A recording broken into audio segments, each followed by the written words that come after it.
July 26వ తేదీ రాష్ట్ర వ్యాప్తంగా రాబడిన తప్పుడు న్యూస్ వల్ల నెల్లూరు విఆర్ల కాలేజీలో చదువుతున్న విద్యార్థిని సిరిగినీడి ఉషారాణి వారి మీద కిలాడి రాణి అంటూ ప్రచారం చేయటాన్ని తీవ్రంగా ఖండించారు జాతీయ మానవ హక్కుల మరియు సోషల్ జస్టిస్ కమిషన్ నాయకురాలు కాటూరి విజయ. అంతేకాకుండా నర్సాపురం పశ్చిమ గోదావరి జిల్లాలో జై పరిషత్ బ్యాంకర్స్ వద్ద తాకట్టు పెట్టిన 141 సవర్ల బంగారం తాకట్టు పెట్టుకొని 41,40,000 రూపాయలు ఇచ్చిన బ్యాంకర్లు తాకట్టు పెట్టిన వస్తువులను విడిపించడానికి వెళ్తే వస్తువులు ఇవ్వకుండా నకిలీ బంగారపు వస్తువులు అంటూ తప్పుడు ప్రచారం చేయటాన్ని ఉపేక్షించేదే లేదన్నారు. ఉషారాణి తాకట్టు పెట్టిన బంగారం విలువ 1,50,00,000కు పైగా విలువ చేస్తుందని దాన్ని ఎక్కొట్టడానికి జై పరిషత్ బ్యాంకర్స్ ఆరోపణలు చేయటం వారికి పోలీసు వాళ్ళు వత్తాసు పలకడాన్ని న్యాయపరంగా ఎదుర్కొంటామని వాళ్ళని కోర్టుకి ఈడుస్తామని హెచ్చరించారు. Human rights and social justice commission. So ఈరోజు ఏంటంటే మనం ఈ సభాముఖంగా మాట్లాడుకునేది ఒక లా స్టూడెంట్కి అన్యాయం జరగడం వల్ల దేని గురించి జరిగింది అన్నది నేను ఇప్పుడు మీకు వివరిస్తాను సార్. ఆ అమ్మాయి నెల్లూరు లా కాలేజ్లో ఫైనల్ ఇయర్ చదువుతుంది. తన స్టడీ పర్పస్ అమౌంట్ అవసరమయ్యి ఆ అమౌంట్ కోసం నరసాపురం ఒక తాకట్టు షాప్లో కొదవ పెట్టింది. ఎంతంటే 141 సవర్ల బంగారం తాకట్టు పెట్టి, అంటే ఒకేసారి పెట్టలేదు, సంవత్సరానికి ఇంత చొప్పున తను తాకట్టు పెట్టింది. దానికి నిమిత్తం ఆ ఉషారాణి అన్న ఆవిడికి తాకట్టు వ్యాపారి 41,40,000 ఇవ్వటం జరిగింది. ఇచ్చినప్పుడు అన్ని టెస్టులు చేసుకుని ఓకే అన్నాడు. ప్రతి సంవత్సరం ఇంట్రెస్ట్ కట్టించుకుంటున్నాడు. అప్పుడు రాని రిమార్కు, ఆ అమ్మాయి ఎప్పుడైతే ఇంట్రెస్ట్ కట్టలేకపోతున్నాను, నేను మీ దగ్గర ఎక్కువ, నేను వేరే పెట్టుకుంటాను అని చెప్పిందో ఆ రోజు కిలాడి లేడీ అని ఒక కాన్సెప్ట్ పెట్టి ఆ నరసాపురం తాకట్టు వ్యక్తి ఏం చేశాడంటే ఆ అమ్మాయిని బ్లేమ్ చేయడం స్టార్ట్ చేశాడు. రూమర్స్ వీడియోస్ పంపించాడు. సో దానివల్ల ఏంటంటే ఎఫ్ఐఆర్, ఆ అమ్మాయి కేసు పెట్టడానికి కమిషనర్ గారిని కలిసింది, ఎస్ఐని కలిసింది, సిఐ గారిని కలిసింది.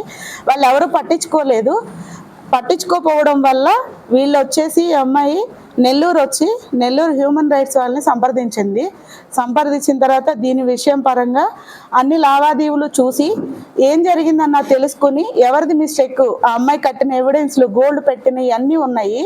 సో వచ్చేసి ఏంటంటే ఆ గోల్డ్కి బిల్స్ అన్నీ ఉన్న ఆ అబ్బాయి ఇది రియల్ గోల్డ్ కాదు, ఫేక్ అన్నది కాన్సెప్ట్ మొదలు పెట్టాడండి. ఆ స్టార్ట్ చేశాడు. ఓకేనండి. రూమర్స్ అన్నా స్టార్ట్ చేసేసరికి దానివల్ల అమ్మాయి ఇబ్బంది చేయడం వల్ల నెల్లూరు డిపార్ట్మెంట్లను కలిసి జరిగిన విషయం అంతా ఇది అని చెప్పని మెన్షన్ చేసింది. వాళ్ళు న్యాయం చేయడానికి మాతో సపోర్ట్ ఉన్నారు. దాని గురించి మేము అందరం కలిసి హ్యూమన్ రైట్స్ తరపు నుంచి న్యాయం చేపడతాం. National human rights and social justice తరపు నుంచి. సో లీగల్గా ఇక్కడ జరిగింది ఏంటంటే ఈ అమ్మాయి నర్సాపురం రెసిడెంట్ అవ్వడం వల్ల అమ్మాయికి ప్రాపర్ చదువుకోవడం, నెల్లూరు లా కాలేజ్లో చదువుతున్నప్పటికీ కూడా రెసిడెంట్ నర్సాపూర్ అవడం వల్ల తన దగ్గర ఉన్న బంగారాన్ని తన అవసరాల నిమిత్తం అప్పుడో కొంచెం ఈ కుదువ వ్యాపారి దగ్గర పెట్టడం జరిగింది. ఫస్ట్ థింగ్ ఏంటంటే మనకు అప్పు ఇచ్చేటప్పుడు జనరల్గా మనకు తెలిసిన విషయమే, ప్రతి గోల్డ్ కంపెనీ కూడా టెస్ట్లు అనేవి చేసుకునే అప్పిస్తారు. 1/3 ఈ వ్యాపార అప్పు ఇవ్వడం జరిగింది. సో అప్పు ఎక్కువైంది. తిను ఒక సింగిల్ ఉమెన్ అవడం వల్ల తన అప్పు తీర్చలేకపోతుంది. either పూర్తిగా అమ్మేయడం కానీ లేదా తక్కువ ఇంట్రెస్ట్ కానీ వచ్చే దగ్గరకు మార్చుకోవాలని తన హక్కు అది. సో ఈ పాయింట్ ఏదైతే వచ్చిందో ఈ 2021 నుంచి 2024 మధ్యలోని బంగారాన్ని ఆయన ఏం చేశాడు అనేది ప్రూవ్ చేసుకోవాల్సిన విషయం. అది అతనికి సంబంధించింది, ఈఎంఐకి సంబంధించిన విషయం కాదు. సో రిలీజ్ చేసుకోవడానికి వచ్చే టైం వచ్చేసరికి నువ్వు పెట్టిన బంగారం అంతా కూడా నకిలీ బంగారం, తిరిగి నువ్వే మాకు ఇవ్వాలి అని రిలీజ్ చేసుకోవడానికి వెళ్ళిన అమ్మాయి మీద అతను మరియు ఇంకొంతమంది మనుషుల్ని పిలిపించి దౌర్జన్యం చేయడం జరిగింది. ఇది విమెన్ మీద జరిగిన assault, not only A law student అండి, ఒక విమెన్ మీద జరిగిన దౌర్జన్యం ఇది. అతనికి ఏమైనా ఒకవేళ నష్టపోయాను అని అనిపిస్తే దాని ఆధారాలతో సహా అతను కోర్టులో కేసు వేసుకోవచ్చు, లేదా పోలీస్ స్టేషన్లో కంప్లైంట్ చేసుకోవచ్చు. చట్టం మనకి అవకాశాన్ని కల్పించింది. సో అమ్మాయి అక్కడ ప్రాణభయంతో పారిపోయి ఇమీడియట్గా లోకల్ పోలీస్ స్టేషన్ ఏదైతే ఉందో అక్కడ కంప్లైంట్ ఇవ్వడానికి వెళ్ళడం జరిగింది. బట్ అతనుకున్న పలుకుబడి, డబ్బు ఇవన్నీ మేనేజ్ చేయడం కారణంగా కొన్ని కారణాల రీత్యా జాప్యం జరిగింది కంప్లైంట్ రిజిస్టర్ చేయడంలోని. ఈలోపు అతను ఆలస్యం చేయకుండా ఈ అమ్మాయి మీద దౌర్జన్యం తీవ్రతరం చేయడం, అలాగే ప్రింట్ మీడియాలోని ఎలక్ట్రానిక్ మీడియాలోని ఎట్లా అంటే అంటే ఈజీగా న్యూస్ స్ప్రెడ్ అవడం అనమాట. ఫేక్ న్యూస్ స్ప్రెడ్ అవడం అనేది ఎంత ఈజీగా జరుగుతుందో మీకు అందరికీ తెలిసిందే.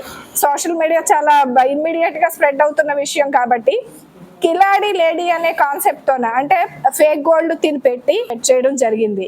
సో ఈ ప్రాణభాయం రీత్యా మళ్ళీ ఆ అమ్మాయి నర్సాపూర్ నుంచి నెల్లూరు పారిపోయి వచ్చి తను చదువుకుంటున్న ప్లేస్కి పారిపోయి వచ్చి ఈ నేషనల్ హ్యూమన్ రైట్స్ని సంప్రదించడం జరిగింది.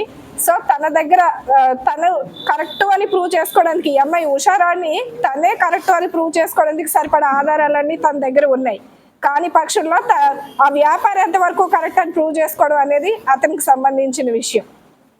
ఇక్కడ మేము ముఖ్యంగా తెలియజేసుకోవాల్సింది మీకు తెలియజేయాల్సింది ఏంటంటే స్పెషల్గా ఒక లేడీ మీద స్ప్రెడ్ చేసేటప్పుడు లీగల్గా మీరు ఎంతవరకు కరెక్ట్ అని మీరు వెరిఫై చేసిన తర్వాతే ఒక మార్క్ వేయవలసిన అవసరం అనేది ఉంది. ఇది మీకు అందరికీ తెలిసిన విషయమే. అనవసరంగా అమ్మాయి మీద ఒక మార్క్ వచ్చేయడం వల్ల కోర్టులో కేసులు అవుతాయి, ఇవన్నీ జరుగుతాయి. బట్ ఆ అమ్మాయి మీద ఉన్న బ్యాడ్ నేమ్ అనేది పోవడం జరగదు. సో దీనికి సంబంధించి ఇతని మీద తీసుకోవాల్సిన చట్టపరమైన చర్యలతో పాటు డెఫమేషన్ ఏదైతే ఉందో, ఈ అమ్మాయికి పరువు నష్టం కలిగించింది ఏదైతే ఉందో అది ఈ ప్రచారం చేసిన మీడియాను కూడా మేము ఎంట్రస్ట్ చేస్తూ మేము ఈ యాక్షన్ అనేది తీసుకోవడం జరుగుతుంది. సో ఇది నెగిటివ్ న్యూస్ ఎంత ఫాస్ట్గా అయితే స్ప్రెడ్ చేశారో ఈ పాజిటివ్ న్యూస్ని కూడా కొంచెం అంతే ఫాస్ట్గా స్ప్రెడ్ చేస్తే కనుక ఒక ఆడదానికి న్యాయం చేసిన వాళ్ళు అవుతారు.